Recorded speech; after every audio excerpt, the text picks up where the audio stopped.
मित्रों, आज हम आपको बताने वाले हैं श्राद्ध पक्ष की कहानी जोगे और भोगे की दिलचस्प लोक कथा के बारे में। श्राद्ध पितृपक्ष की लोक कथा के अनुसार जोगे तथा भोगे दो भाई थे। दोनों अलग अलग रहते थे। जोगे धनी था और भोगे निर्धन। दोनों में परम परस बड़ा प्रेम था।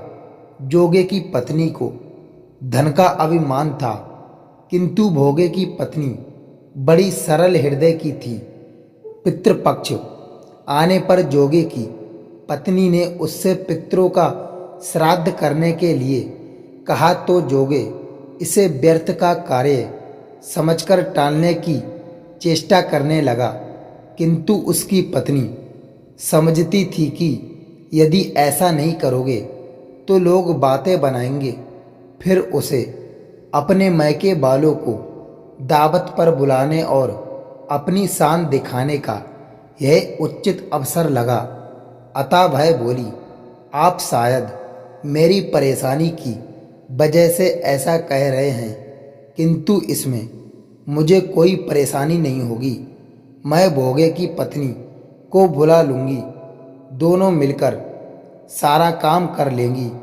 फिर उसने जोगे को अपनी पिहर न्योता देने के लिए भेज पहुंचा। दूसरे दिन उसके बुलाने पर भोगे की पत्नी सुबह सवेरे आकर काम में जुट गई। उसने रसोई तैयार की, उनके पकवान बनाए, फिर सभी काम निपटाकर अपने घर आ गई। आखिर उसे भी तो पितरों का श्राद्ध तर्पण करना था। इस अवसर पर न जोगे की पत्नी ने उसे रोका न वह रुकी। शीघ्र ही दोपहर हो गई। पितर भूमि पर उतरे। जोगे भोगे के पितर पहले ही जोगे के यहाँ गए तो क्या देखते हैं कि उसके ससुराल वाले भय भोजन पर जुटे हुए हैं। निराश होकर भोगे के यहाँ गए। वहाँ क्या था, मात्र पितरों के नाम पर अगेयारी दे दी गई थी। पितरों ने उसकी राख चाटी और भूखे ही नदी के तट पर जा पहुँचे। थोड़ी देर में सारे पितृ इकट्ठे हो गए और अपने अपने यहाँ के श्राद्धों की बड़ाई करने लगे। जोगे और भोगे के पितरों ने भी अपनी आप बीती सुनाई। फिर वे सोचने लगे, अगर भोगे समर्थ होता तो शायद उन्हें भूखा न रहना पड़ता, मगर भोगे के घर में दो जून की रोटी भी खाने को नहीं थी। यही सब सोचकर उन्हें भोगे पर दया आ गई। अचानक वे नाच नाच कर गाने लगे, भोगे के घर धन हो जाए, भोगे के घर धन हो जाए। सांस होने को हुई। भोगे के बच्चों को कुछ भी खाने को नहीं मिला था। उन्होंने माँ से कहा, भूख लगी है।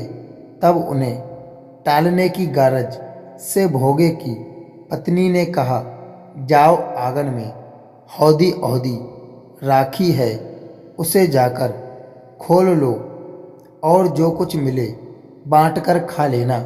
बच्चे वहाँ पहुँचे तो क्या देखते हैं, हौदी की मोहरे से भरी पड़ी है। वे दौड़े दौड़े माँ के पास पहुँचे और उसे सारी बातें बताई। आंगन में आकर भोगे की पत्नी ने यह सब कुछ देखा तो वह भी हैरान रह गई। इस प्रकार भोगे भी धनी हो गया, मगर धन पाकर वह घमंडी नहीं हुआ। दूसरे साल का पितृपक्ष आया। श्राद्ध कर्म के दिन भोगे की स्त्री ने 56 प्रकार के व्यंजन बनाए। ब्राह्मणों को बुलाकर श्राद्ध किया, भोजन कराया, दक्षिणा दी। जेठ जेठानी को सोने चांदी के बर्तनों में भोजन कराया। इससे पितृ बड़े ही प्रसन्न तथा तृप्त हुए। तो दोस्तों, यह थी आज की कथा एवं महत्वपूर्ण कहानी।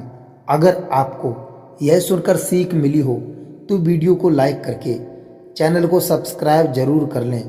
और मित्रों, हम इस प्रकार की आप लोगों को इस चैनल पर वीडियो देखने के लिए आते रहेंगे। तब तक के लिए टाटा गुड बाय।